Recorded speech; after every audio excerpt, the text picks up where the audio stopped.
যুদ্ধবিরতি লঙ্ঘন করে পঞ্চম দিনের মতো গাজায় হামলা চালিয়েছে ইসরায়েলি বাহিনী।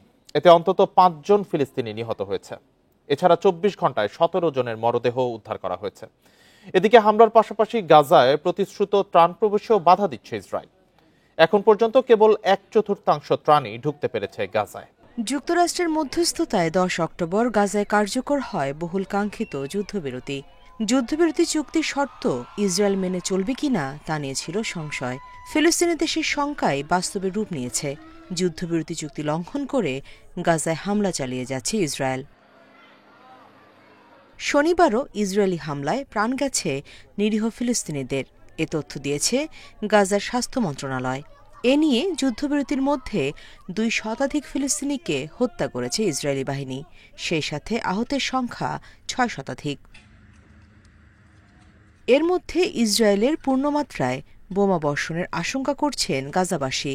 যুদ্ধবিরতির মধ্যেও খান ইউনিসের আশেপাশের এলাকায় হামলা ও ধ্বংসযজ্ঞ অব্যাহত রেখেছে আইডিএফ। স্থানীয়রা জানিয়েছেন, বুরেজ শরণার্থী শিবিরে আবাসিক ভবন গুঁড়িয়ে দিচ্ছে ইসরায়েলি বাহিনী। হামলার পাশাপাশি গাজায় প্রতিশ্রুত ত্রাণ প্রবেশেও বাধা দিচ্ছে ইসরায়েল।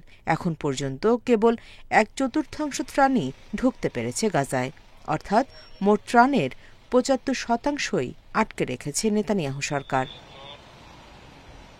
যুদ্ধবিরতির অংশ হিসেবে দৈনিক 600 ট্রাক প্রবেশের অনুমতি দেওয়ার কথা ছিল ইসরায়েলের, কিন্তু সেখানে অনুমতি পেয়েছে মাত্র 145টি ট্রাক। এক বিবৃতিতে গাজার সরকারি গণমাধ্যম জানায়, ইসরায়েলি বাহিনী ইচ্ছাকৃতভাবে ত্রাণ ও বাণিজ্যিক পণ্যবাহী ট্রাকগুলোকে বাধা দিচ্ছে। এর ফলে 24 লাখেরও বেশি মানুষের মানবিক সংকট ভয়াবহভাবে বেড়েছে।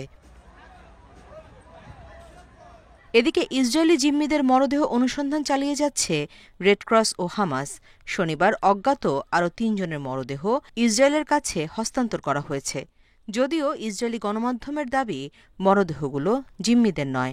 মরদেহ ফেরতের দাবিতে তেল আবিবে বিক্ষোভ করেছে জিম্মিদের স্বজনেরা। Nusrat Serin, Independent news.